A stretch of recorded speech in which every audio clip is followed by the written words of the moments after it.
The official confirmation came in this message conveyed from the Pope's current spokesman. It was with this photo that his 22 years as head of the Vatican Communication Department were summarized. When he became the spokesman for John Paul II, Joaquin Navarro Valls was 48 years old and was a correspondent in Rome for the Spanish newspaper ABC. I said, Holy Father, this is a very big responsibility for me. It's a subject that can worry anyone. He told me something that has helped me often in life. You cannot do a job well if you only think about responsibility.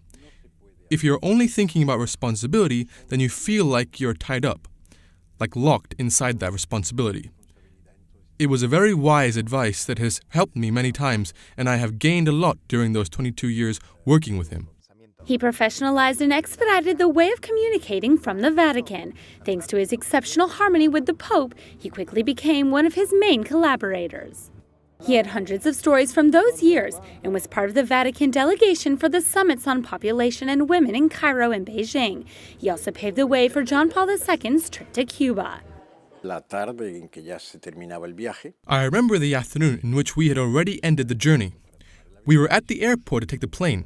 Castro came to say, I appreciate everything you said in this country, even the things that you said with which I could not agree with. It is a very delicate and polite way of saying that naturally he could not have agreed with everything the Pope would have changed.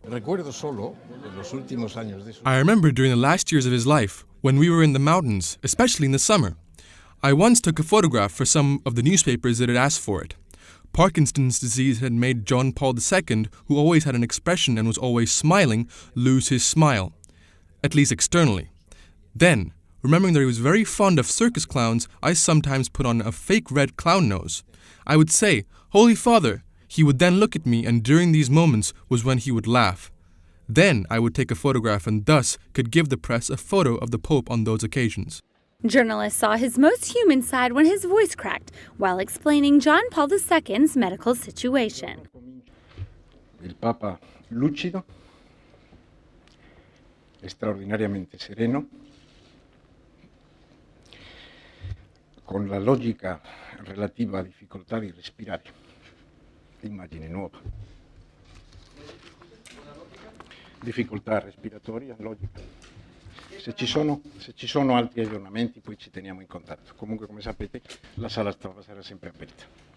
Grazie.